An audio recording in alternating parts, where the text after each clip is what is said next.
বন্ধুরা, আজ আমি আপনাদের শোনাতে চলেছি বাংলার এক অভিশপ্ত গ্রামের এমন এক ভয়ঙ্কর কাহিনী, যার নাম শুনলেই আজও শিউরে ওঠে মানুষ।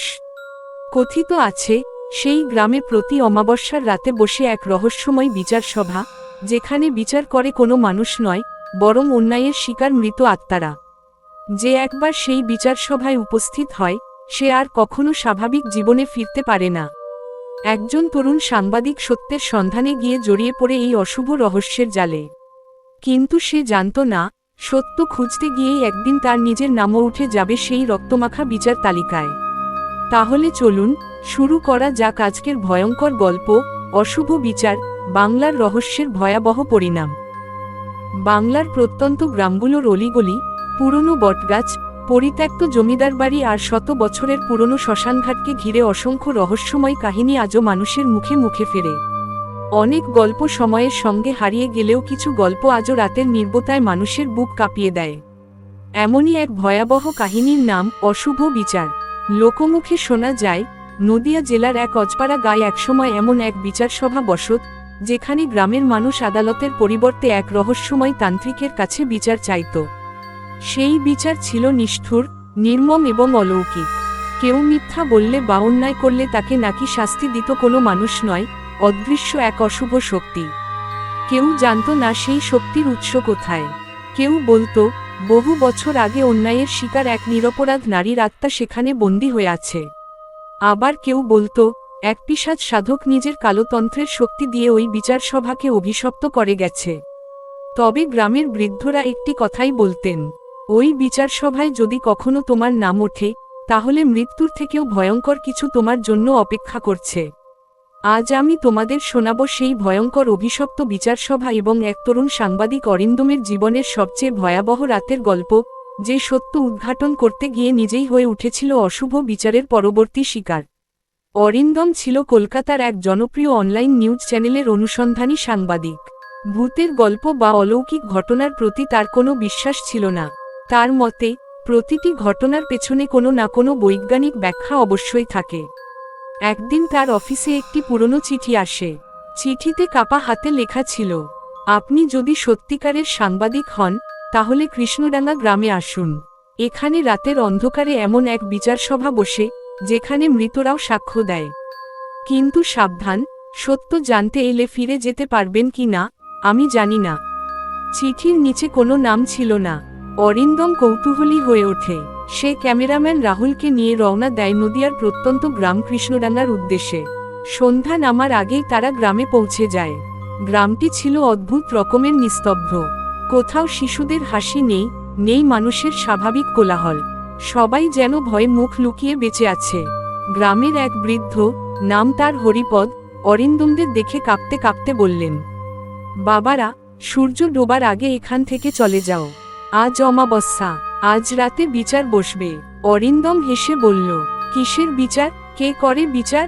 বৃদ্ধ লোকটি থরথর করে কাঁপতে লাগলেন। মানুষ নয়, তারা আসে, যারা অনেক আগেই মরে গেছে। হরিপদের কাছ থেকে অরিন্দম জানতে পারল, প্রায় 100 বছর আগে এই গ্রামের জমিদার ছিলেন নির্মল নারায়ণ চৌধুরী। তিনি ছিলেন অত্যন্ত নিষ্ঠুর। সামান্য অপরাধের জন্য প্রজাদের ওপর অকথ্য নির্যাতন চালাতেন। একদিন গ্রামের এক দরিদ্র বিধবা নারী, কমলা, জমিদারের বিরুদ্ধে চুরির মিথ্যা অভিযোগে অভিযুক্ত হন। গ্রামের সবাই জানত, কমলা নির্দোষ।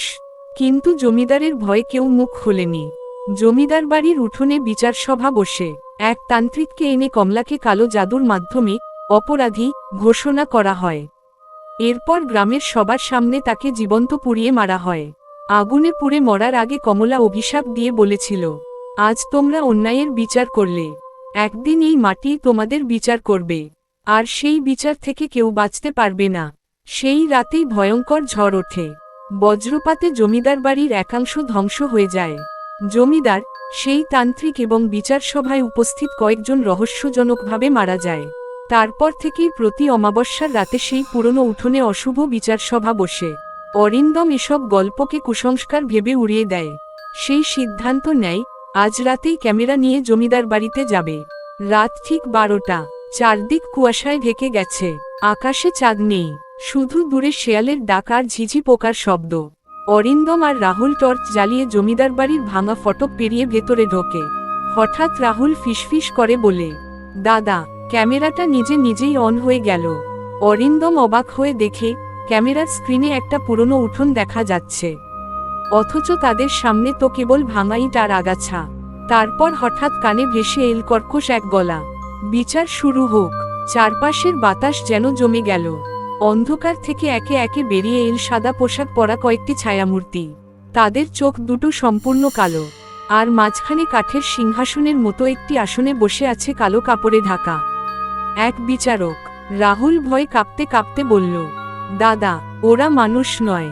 হঠাৎ অদৃশ্য কোনো শক্তি অরিন্দমকে টেনে নিয়ে গেল সেই বিচারসভার মাঝখানে। তার হাত পা নড়ছিল না।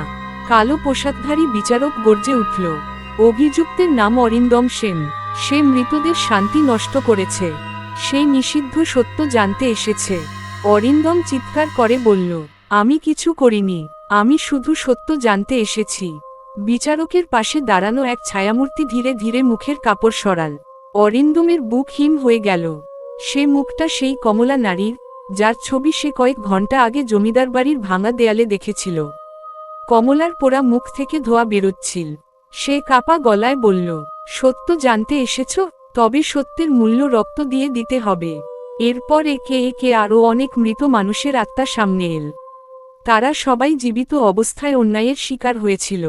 তারা একসঙ্গে আঙুল তুলে অরিন্দমের দিকে তাকিয়ে বলল, জীবিত মানুষ কখনো সত্যকে সম্মান করেনি, তাই এবার বিচার হবে। হঠাৎ মাটির নিচ থেকে একটি পুরনো কাঠের বাক্স বেরিয়ে আসে।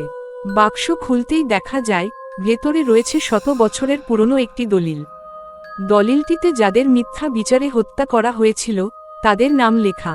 অরিন্দম কাঁপতে কাঁপতে লক্ষ্য করল, তালিকার একেবারে নিচে ধীরে ধীরে নতুন একটি নাম ফুটে উঠছে, অরিন্দম সেন। তারপর সেই নামের নিচে রক্তের মতো লাল অক্ষরে লেখা হলো, পরবর্তী বিচার আজ রাত। হঠাৎ চারপাশে আগুন জ্বলে উঠল। ভাঙা জমিদার বাড়ি মুহূর্তের মধ্যে শত বছর আগের অবস্থায় ফিরে গেল। শত শত মানুষ দাঁড়িয়ে আছে, তাদের চোখে কোনো মনি নেই, শুধু অন্ধকার। একসঙ্গে সবাই চিৎকার করতে লাগল, দোষী, দোষী, দোষী। হঠাৎ বিচারসভার মাঝখানে ধোঁয়ার কুণ্ডলী তৈরি হলো। সেখান থেকে বেরিয়ে এল এক লম্বা কালো পোশাক পরা তান্ত্রিক। তার মুখের অর্ধেকটা পোড়া, হাতে মানুষের হাড় দিয়ে তৈরি একটি দণ্ড। সে অরিন্দমের দিকে তাকিয়ে হেসে বলল, আমি মৃত্যুর পরও এই বিচারসভা চালিয়ে যাচ্ছি। যতদিন পৃথিবীতে অন্যায় থাকবে ততদিন আমার বিচারও চলবে। অরিন্দম সাহস করে বলল, তুমি শয়তান, নির্দোষ মানুষকে হত্যা করেছ। তান্ত্রিক হঠাৎ ভয়ঙ্করভাবে হেসে